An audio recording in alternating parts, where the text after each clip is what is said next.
बाबूबरही के जनता ने मुझे इतना प्यार और स्नेह दिया है कि मैं गदगद हूँ।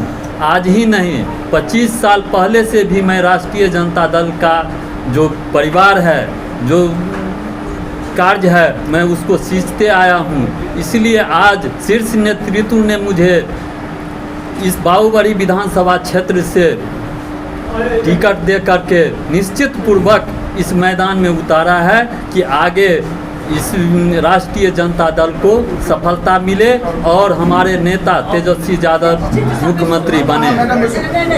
एक बहुत बड़ी बात होती है कि संभावित प्रत्याशी आपके बगल में बैठे हैं, क्या ये मिलना जुलना एक बहुत बड़ा सशक्त बनकर उभरेगा? निश्चित पूर्वक हम लोग एक ही परिवार के हैं और लोकतंत्र में जो यह खेल है, लोकतंत्र में तो ऐसे ही पहलवान 4-5 उतरते हैं, लेकिन लोकतंत्र की पहली खूबसूरती है किसी एक को टिकट मिलता है। आज मुझे टिकट मिला है, मैं सभी भाइयों, सभी प्रत्याशियों से कंधे मिला करके रहूंगा और निश्चित पूर्वक इस चुनाव में सफलता प्राप्त करूंगा। अभी के जो विधायक है उनके बारे में क्या कहना चाहेंगे, सफल है या असफल है? ये तो हमारे गार्जियन हैं, मैं इनको हर वक्त सम्मान करता हूँ। जो मौजूदा विधायक मीना कामत है, उनका कार्यकाल देखिए, क्या कहना चाहिए? वर्तमान के विधायक के संबंध में हम अब कुछ नहीं कह सकते हैं, क्योंकि हम चुनावी मैदान में है। यह जनता देख रही है, यह सारी बात जनता बताएगी आने वाला समय में कि वर्तमान विधायक कौन है और आने वाला विधायक कौन है, ये जनता तय करेगी। क्या लग रहा है आप एनडीए के प्रत्याशी को हरा पाएंगे इस विधानसभा चुनाव में? निश्चित पूर्वक। क्या रणनीति है आपकी? रणनीति हमारी है, जो हमारे नेता का जो मैनिफेस्टो है, कमाई, सिंचाई, दवाई, रोजगार, पलायन रोकना, यही हमारा मुख्य जो है मैनिफेस्टो है और इसी को लेकर के हम मैदान में उतरे हैं। और निश्चित पूर्वक जो आम जनताओं के साथ जो अभी धोखाधड़ी हो रहा है, वह जो हमारी सरकार बनेगी तो बेरोजगारी मिटेगी, पलायन रुकेगा, कल कारखाने खुलेंगे, रोजगार मिलेंगे, पढ़े लिखे युवाओं को नौकरी मिलेगी, सरकारी नौकरी मिलेगी। हमारे नेता बोल दिए हैं कि हमारी सरकार बनेगी तो हर परिवार को हम एक सरकारी नौकरी देंगे। इसी को लेकर के हम इस लड़ाई के मैदान में हैं और निश्चित पूर्वक हमारी बात को बाबूबरही के जनता सुनेगी और बदलाव लाएगी। खास करके बाबूबरही क्षेत्र में मूल समस्या की बात की जाए तो किस तरीके की समस्या आपके क्षेत्र में? बाबूबरही, देखिए, बाबूबरही विधानसभा में अनेकों समस्या है। मुख्य रूप से स्वास्थ्य की समस्या है, शिक्षा की समस्या है और सड़क की जो बदहाली है बाबूबरही में, वो बदहाल है बाबूबरही सड़क के मामले में। इसीलिए इसी समस्याओं को लेकर के हम आगे बढ़ेंगे। अगर आप आते हैं तो किस तरीका का विकास करेंगे, खास करके बाबूबरही की? बाबूबरही की जनता विकास का राह जो रही है, जो हमारा नेता कैसा हो, हम निश्चित पूर्वक आने वाला समय में हमारी विजय होगी तो बाबूबरही को हम विकास की ओर ले जाएंगे, बहुत दूर विकास की ओर ले जाएंगे। क्या कहना चाहेंगे जनता का, क्या संदेश देना चाहेंगे प्रेस के माध्यम से? जनता को यही संदेश हम देना चाहते हैं कि आने वाला जो चुनाव है उसमें एक रूपता से राष्ट्रीय जनता दल को समर्पित भाव से सपोर्ट करे और तेजस्वी की सरकार को बनावे, जिससे हमारी जो ये दुखाली है उस दूर हो। महागठबंधन में कांग्रेस के साथ तल्खी चल रहा है, कांग्रेस के नेता से बातचीत हुआ है, आपको सपोर्ट करेंगे या क्योंकि 12 से 13 सीट पर फ्रेंडली फाइट चल रहा है।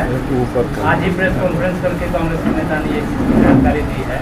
कांग्रेस के नेताओं से बात, आपके साथ आ रहे हैं कांग्रेस के नेता बाबूबरही विधानसभा से? निश्चित पूर्वक। जनता से किस तरह का समर्थन मिल रहा है?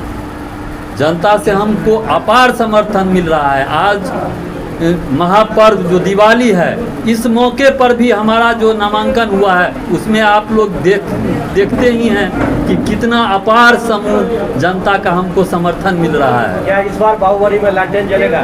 निश्चित पूर्वक जलेगा। बाबूबरही में विधानसभा में हमारे अरुण कुमार सिंह कुशवाहा जी का ऐतिहासिक जीत होगा। मैं समझता हूँ कि मधुबनी जिला में सबसे अधिक वोट से हम जीतेंगे। और एक चीज़ मैं आपको कह रहा हूँ, आप मुझे प्रश्न किए थे, जो बहुत लोग उम्मीदवार थे, उम्मीदवार मैं भी था, मैं अपने भरसक प्रयास किया।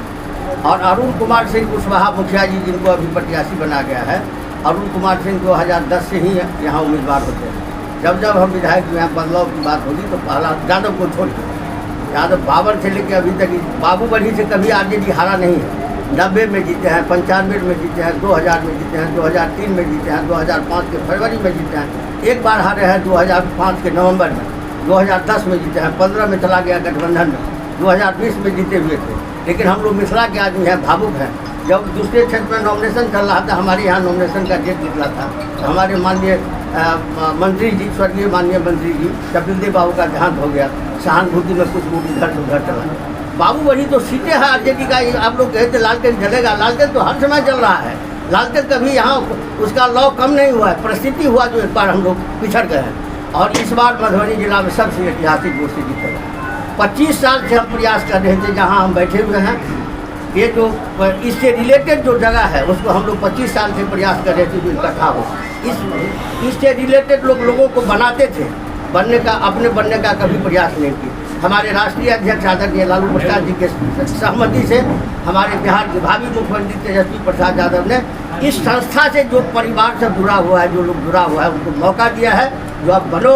मैं समझता हूँ कि उन्होंने अकल है, बहुत विद्वान भी है, पढ़े लिखे हैं, समझदार लोग हैं। यदि आए तो मधुबनी जिला ही नहीं, बिहार के बहुत जगह से अधिक वोट से अरुण कुमार कुशवाहा जी जीतेंगे। अभी हम सब उम्मीदवार हैं, जब तक हम लोग उम्मीदवारी दिए थे सब अपने अपने लिए कर रहे हैं।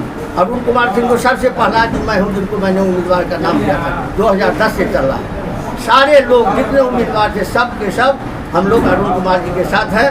और एक चीज़ मैं आपको कहता हूँ, अभी जितने लोगों को आपने देखा है, बहुत लोगों को खबर नहीं हुआ था, लोग अपने साधन से सुना है, इस पर्व के समय में भी आया है। एक एक राजद का वर्कर सब अरुण कुमार सिंह कुशवाहा है।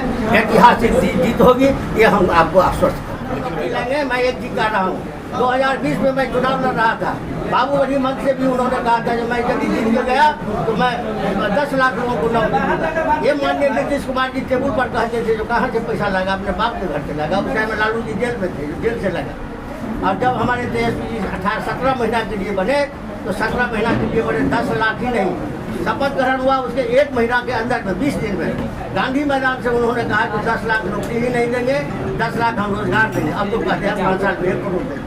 कहाँ से लेंगे? हमारे नेता के पास विजन है, जितना चीज़ हम घोषणा करते हैं सबका नकल करता है। 20 साल से शासन में है, क्यों नहीं बढ़ा कोई चीज़, क्यों नहीं हुआ?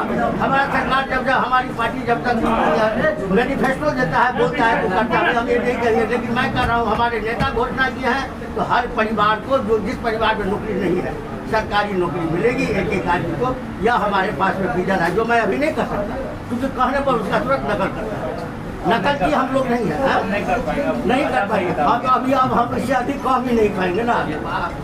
लेकिन आप विश्वास कीजिए, अभी तक हमारे नेता, बिहार के भावी मुख्यमंत्री, पूरे देश के युवाओं के प्रति तेजस्वी प्रसाद यादव ने जो कहा है वो किया है, वो कर रहा है, वो करेंगे।